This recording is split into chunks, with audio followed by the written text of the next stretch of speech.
Picture ಬಾಕಿ ಹೇ. ನಾನಿರ್ಬೋದು ಅವರಿರ್ಬೋದು ಇವರೇ ಎಲ್ಲರೂ ಕೂಡ ಕಾನೂನಿಗೆ ತಲೆ ಬಾಗಲೇಬೇಕಾ? ನಾನು ಪತ್ರ ಬರೆದಿದ್ದೀನಿ. 100 ವರ್ಷದ ಎಲ್ಲೋ ಕಾಗದಲ್ಲಿ ಇಲ್ಲಿ ಇರ್ಬೋದು, ಹುಡುಕ್ತಾ ಇರ್ತಾರೆ. ಸಿಂಪಲ್ ಕ್ವೆಶ್ಚನ್ ಕೇಳ್ತಾ ಇದ್ದೀನಿ ಸರ್. 50 ವರ್ಷ PC ಇಂದ ಹಿಡ್ಕೊಂಡು IPS ತನಕ ನಾವು ಸ್ಟೇಷನ್, ಈಗ ನಾವು ಹೆಂಗೆ ಬೇರೆ ಇಲಾಖೆನಲ್ಲಿ ನಾವು ಹಾಸ್ಟೆಲ್ಗಳು ಜಾಸ್ತಿ ಮಾಡ್ತೀವಿ ಅಂದ ತಕ್ಷಣ ನಾವು ಸ್ಟೇಷನ್ಗಳು ಜಾಸ್ತಿ ಮಾಡೋಕ್ಕಾಗಲ್ಲ. ಯಾವುದೇ ಸಂಸ್ಥೆ ಇರ್ಬೋದು ಇವರೇ ಸಕಾರಾತ್ಮಕವಾಗಿ ನಮಗೆ ಟೀಕೆ ಮಾಡಿ ನಮ್ಗೆ ಸಲಹೆ ಕೊಟ್ಟರೆ ನಾವು ಸ್ವಾಗತ ಮಾಡ್ತೀವಿ. ಆಗಿತ್ತು ಸರ್. ವೈಯರ್ ಇನ್ಸೋ ಅದೇ ಪಿಕ್ಚರ್ ಬಾಕಿ ಹೇ. ಈಗ ನಾನಿರ್ಬೋದು ಅವರಿರ್ಬೋದು ಇವರೇ ಎಲ್ಲರೂ ಕೂಡ ಕಾನೂನಿಗೆ ತಲೆ ಬಾಗಲೇಬೇಕಾ? ನಾನು ಪತ್ರ ಬರೆದಿದ್ದೀನಿ. 100 ವರ್ಷದ ಎಲ್ಲೋ ಕಾಗದಲ್ಲಿ ಇಲ್ಲಿ ಇರ್ಬೋದು, ಹುಡುಕ್ತಾ ಇರ್ತಾರೆ. ಈಗ ಪಾಪ ಪಾಕಿಸ್ತಾನ ಬಗ್ಗೆ ಮಾತಾಡ್ತಾರೆ, ಆರ್ಥಿಕ ವ್ಯವಸ್ಥೆ ಬಗ್ಗೆ ಮಾತಾಡ್ತಾರೆ, ರಾಮ ಮಂದಿರ ಬಗ್ಗೆ ಮಾತಾಡೋದಿಲ್ಲ, ಅವ್ರ ಅಸ್ತಿತ್ವದ ಬಗ್ಗೆ ಮಾತಾಡೋದಿಲ್ಲ. ಸಿಂಪಲ್ ಕ್ವೆಶ್ಚನ್ ಕೇಳ್ತಾ ಇದ್ದೀನಿ ಸರ್. 52 ವರ್ಷ ಯಾಕ್ರಿ ನೀವು ಬಾವುಟ ಆರಿಸಿಲ್ಲ, ಸಂವಿಧಾನ ಯಾಕೆ ಬೇಡ ಅಂದಿಲ್ಲ, ಯಾಕೆ ಒಂದೇ ಸಮಾಜದವ್ರು ಮಾತ್ರ ನಿಮ್ಮ ಸರ್ಸಂಚಾಲಕ ಆಗ್ತಾರೆ, ಯಾಕೆ ನಿಮ್ಮ ಮಹಿಳೆಯರಂದರೆ ನಿಮಗೆ ಇಷ್ಟ, ಅವರ ಸಂಘಟನೆಯಲ್ಲಿ ಪಾಲ್ಗೊಳ್ಳೋಕ್ಕಾಗೋದಿಲ್ಲ, ನೋಂದಣಿಯಲ್ಲಿದೆ, ಅಷ್ಟೇ ಕೇಳ್ತಾ ಇದ್ದೀನಿ. ಸಹಜವಾಗಿ ಆಗುತ್ತೆ, ಯಾಕಂದರೆ ಸಾಕಷ್ಟು ಜನರು 2 ವರ್ಷ ಮುಗಿಸಿದ್ದಾರೆ. ಅದಾದಮೇಲೆ ಕೆಲವು ಕಂಪ್ಲೇಂಟ್ಸ್ ಇದೆ. ನೀವು ಹೇಳ್ದಂಗೆ rationalisation of staff across ranges ಆಗಬೇಕಾಗಿದೆ.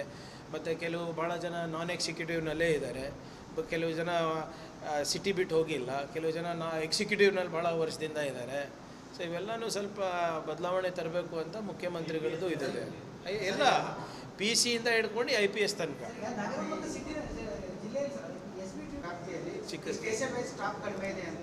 ಇಲ್ಲ ಸ್ಟೇಷನ್ ವೈಸ್ ಇಲ್ಲ. It again depends on the geography. ಈಗ ಎಕ್ಸಾಂಪಲ್ ಯೂನಿವರ್ಸಿಟಿ ಪೊಲೀಸ್ ಸ್ಟೇಷನಲ್ಲಿ ಲೋಡ್ ಜಾಸ್ತಿ ಇದೆ, ವಿಸ್ತರಣೆ ಜಾಸ್ತಿ ಇದೆ, ಮತ್ತು ಬೇರೆ ಸ್ಟೇಷನ್ನಲ್ಲಿ ಕಮ್ಮಿ ಇದೆ, ಇನ್ನು ಕೆಲವು ಸ್ಟೇಷನ್ನಲ್ಲಿ ಕೆಲಸನೇ ಇಲ್ಲ. ಸೊ ಅದನ್ನು ಕೂಡ ಲಾಜಿಕಲಿ ಎಲ್ಲ ಕಮಿಷನರೇಟ್ಸಲ್ಲೂ ಮಾಡಬೇಕು ಅಂತ ಹೇಳಿದ್ದೀನಿ. ಈಗ ಉದಾಹರಣೆಗೆ GBA 5 ಆಗಿದೆ. ಈಗ ನಾವು ಒಂದೇ ಕಮಿಷನರೇಟ್ ಬೇಕಾ 5 ಬೇಕಾ ಅಂದ್ಬಿಟ್ಟು ಅದನ್ನು ಕೂಡ ಪರಿಶೀಲನೆ ಮಾಡ್ತಾ ಇದ್ದೀವಿ. ಮಂಗಳೂರಿನಲ್ಲಿ ಏನು ಮಾಡೋದು ನೋಡ್ತಾ ಇದ್ದೀವಿ. So it will take time. ಇದು ಯಾವುದು ಇಟ್ ಡಿಪೆಂಡ್ಸ್ ಎಲ್ಲಿ ಏನು ಉದ್ದೇಶ ಏನು ತಿಳಿಸಿ. ಅದೂ ಇದೆ. ನಾವು ಕೋರ್ಟಲ್ಲಿ ನಾವು ಏನು ಸಬ್ಮಿಟ್ ಮಾಡಿದ್ದೀವಿ, RCB ಕಾಲು ತುಳಿತ ಆದಮೇಲೆ ಅದನ್ನು ಸಬ್ಮಿಟ್ ಮಾಡಿದ್ದೀವಿ. ಉದ್ದೇಶ ಏನು, ಯಾಕೆ ಬರ್ತಾ ಇದ್ದೀರಾ, ಏನು ಮಾಡ್ತಿದ್ದೀರಾ, ಎಷ್ಟು ಜನ ಸೇರ್ತಾ ಇದ್ದೀರಾ, ಜನ ಎಲ್ಲೆಲ್ಲಿಂದ ಬರ್ಬೋದು, ನಿಮ್ಮ ಸಂಘಟನೆ ಎಲ್ಲಿದೆ, ಅದರ ಅಡ್ರೆಸ್ ಎಲ್ಲಿದೆ, ಎಷ್ಟು ವೆಹಿಕಲ್ ಬರುತ್ತೆ, ಎಲ್ಲಿಂದ ಬರುತ್ತೆ, ಮತ್ತು ಅಲ್ಲಿ ಏನಾದರೂ ಕ್ರೌಡ್ ಕಂಟ್ರೋಲ್ ಆಗಿಲ್ಲ ಅಂದರೆ ಯಾರು ಜವಾಬ್ದಾರಿ ಕೊಟ್ಟಿದ್ದಾರೆ. ಸ್ವಲ್ಪ 2 ವಾರದಲ್ಲಿ ಏನೇನು ಮಾಡ್ಬೋದು, ಸ್ವಲ್ಪ ಟೈಮ್ ಕೊಡಿ, ಮಾಡ್ಸೋಣ ಅಂತ ನೋಡಿ. ಇಲ್ಲ ಅರುಣ್ ಅವರೇ, ಪಾಪ್ಯುಲೇಷನ್ ಪ್ರಕಾರ ಇರೋದಿಲ್ಲ ಸ್ಟೇಷನ್ನು, ಕ್ರೈಮ್ ರೇಟ್ ಪ್ರಕಾರ ಇರ್ತದೆ.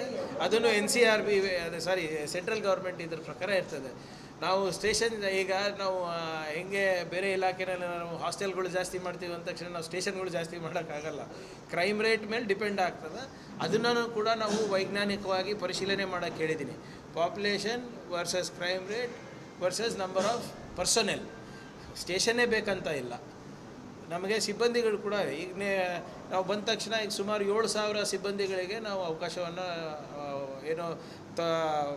ನಾವು ರೆಕ್ರೂಟ್ಮೆಂಟಿಗೆ ನಾವು ಬರೆದಿದ್ದೀವಿ. ಡೇಟ್ ಅನೌನ್ಸ್ ಆಗಿದೆ.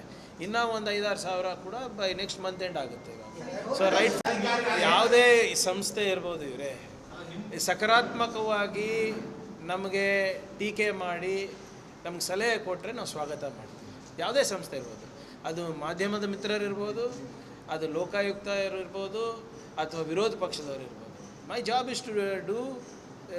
Is to give good governance, good administration. ಒಳ್ಳೆ ಸಲಹೆ ಎಲ್ಲಿಂದ ಬಂದ್ರೂ ಕೂಡ ನಾವು ಸ್ವೀಕಾರ ಮಾಡ್ತೀವಿ. So that is not a problem.